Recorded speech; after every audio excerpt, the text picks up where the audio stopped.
Johnson County makes improvements to emergency communications, and a Pike County landlord is accused of firing a gun at his tenants. I'm Robin Tillman, and this is the Mountaintop Daily.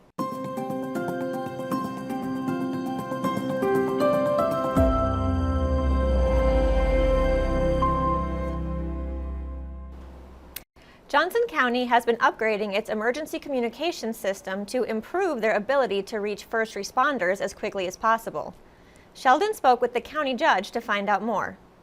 Johnson County first responders now have upgrades with fiber optics and digital equipment as they go about the business of ensuring the community's safety. Johnson County Judge Executive Mark McKenzie filled us in on the details, pointing to the purchase of towers from private owners as a key development. We have tower locations here in Johnson County that were operated by a private business for several years, and they provide that service, but that business went out, they closed operations. And so we were fortunate enough, with the support of the fiscal court, we actually acquired those tower locations. So what that did was that ensured that we would always have access to those tower locations and the antennas, to make sure that our communication system would always be available to us by virtue of us having this new ownership. Another move for upgrades ensures no dropped service coverage for everything from routine calls to times of local disasters. This also includes the repeaters for both the county and the city of Paintsville. And so that's where we are right now. We've done some work on those tower locations since we acquired them. Most of those locations are either have or will have battery backups in them. Some of them even have generators on site to ensure continued operations in the event of storms and outages and that type of thing.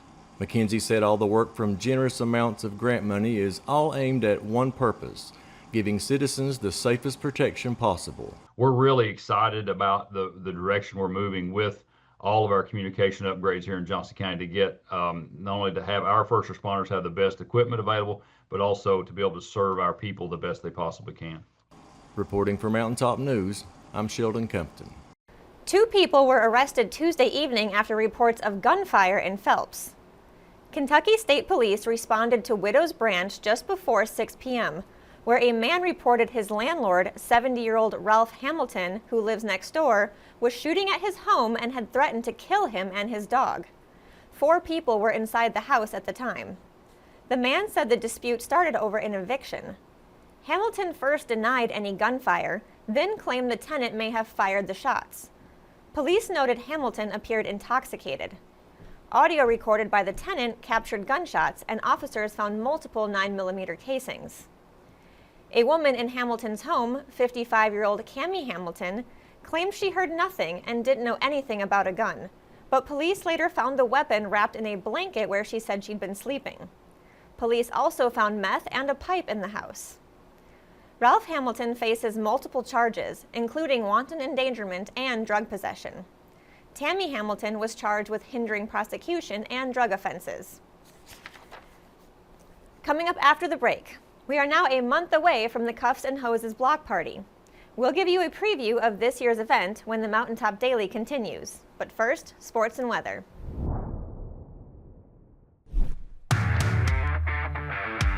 This Mountaintop Sports Report for Wednesday, I'm Brittany Rowe reporting. The National Federation of High School Sports announced on Tuesday that all high school baseball games in the nation must play with a double first base by 2027. The new requirement, which is already required in softball and most recently in college baseball, aims to reduce collisions at first base. 2025 Pike Central graduate Brad Billiter has committed to continue his basketball and academic career at the University of Pikeville. For the latest area high school and college sports news, remember to check us out at mountain-topsports.com or like and follow us on Facebook, X, and TikTok. Reporting for Mountaintop Sports, I'm Brittany Rowe. Have a great Wednesday, sports fans.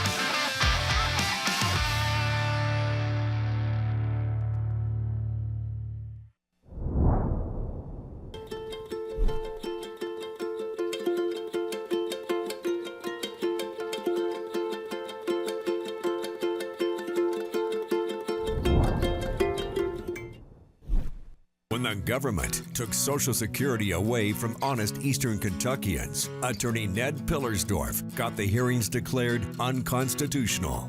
When the women guards were harassed at Little Sandy Jail, Ned fought back, securing a $1 million verdict at trial. And when the state tried to shut down Cordia School, Ned fought back and kept the school open.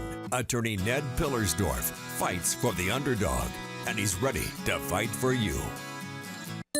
It's Christmas in July at Appalachian Wireless, where the gifts come early and the savings are huge. Get an iPhone 14 for just a penny with eligible trade-in and plan, or unwrap a free iPad, Samsung S25, or iPhone 16 on us with qualifying Advantage plans. How about $75 off prepaid phones? But don't wait. These holiday deals in July won't last for long. Visit AppalachianWireless.com or visit us in one of our many retail locations where Christmas in July is happening now. Because we are you, we are Appalachian Wireless. Pikeville's police officers and firefighters are getting ready for another Cuffs and Hoses block party. And while the event provides a lot of fun, it also goes to support a good cause. Nick brings us a preview. Pikeville Police Department is preparing for this year's Cuffs and Hoses block party by calling for vendor and food truck applications. The event takes place Saturday, August 9th and is used to fundraise for the department's Christmas with a First Responder program in December. Public Information Officer Tyson Lockridge gives us more info on how to apply. We're trying to raise the money for our Christmas with a First Responder event. That's the whole reason that we are out there doing it in the first place. But the block party itself is just a time for us to be able to enjoy the community. We have dunk tanks and a couple different things like that, some inflatables for the kids, but we're also calling on local vendors that may want to be a part of it. This is a time for them to be able to maybe earn a little bit of revenue themselves.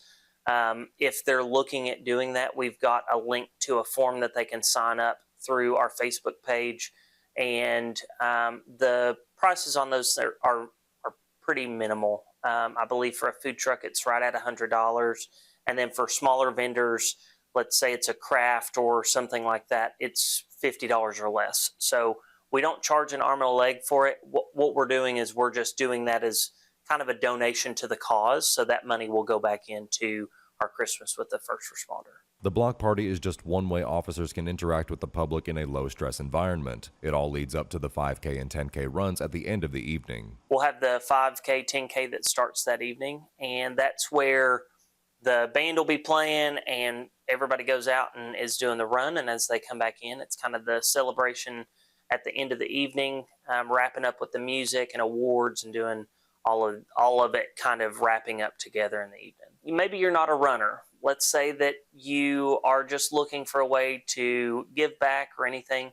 We would just invite you to come out and just hang out with us. That's what we're looking for, is just a community aspect. So even if you're not a big runner, come out, see the different vendors that we have lined up and the people that may sign up after this is aired, and just come hang out with us. That's all we're looking for. Reporting for Mountaintop News, I'm Nick Collum. That will do it for this edition of the Mountaintop Daily. Be sure to check us out at 6 p.m. every weekday on Mountaintop TV, the Mountaintop TV app, and the Mountaintop News Facebook page. With your Mountaintop Daily, I'm Robin Tillman for Mountaintop News.